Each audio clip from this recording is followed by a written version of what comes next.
गुजार से एक वकील वीनू गुप्ता ने फैसले का खैर मकदम किया है। उन्होंने कहा कि अदालत ने मुशाहिदा किया कि किसी भी ज़ात में शादी करना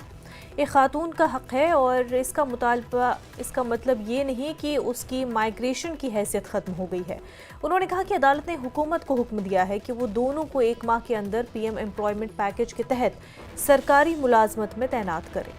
पीएम पैकेज के अंडर लीगल असिस्टेंट पोस्ट जो है वो निकाली गई थी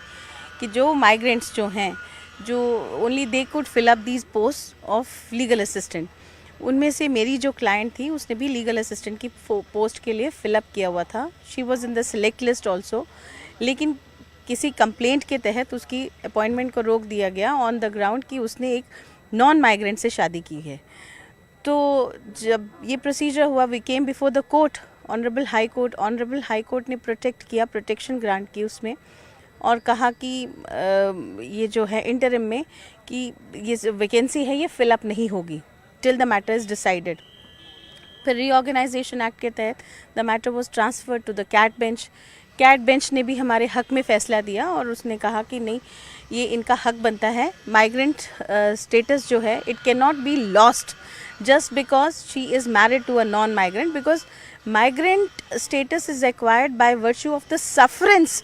which a migrant undergoes on leaving her hometown or his hometown. So it is not that it should not be equated with any other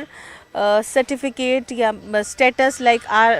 RBA ALC है जिसमें आपको कुछ साल वहाँ पे गुजारने पड़ते हैं फिर आने, क्योंकि वो रिन्यूअल का उसमें होता है। माइग्रेशन का मतलब है आप एक दफ़ा एक शहर आपने छोड़ के वहाँ से आप निकल गए हैं और वहाँ पे अपना सब कुछ वहाँ पे छोड़ दिया है, उसी के तहत आपको माइग्रेट स्टेटस जो है वो एक्वायर होता है। एंड माइग्रेंट एक्ट के तहत भी जो लॉज हैं उसमें भी once a status is acquired there is no provision जिसके तहत आप इसको वापस ले सकते हैं।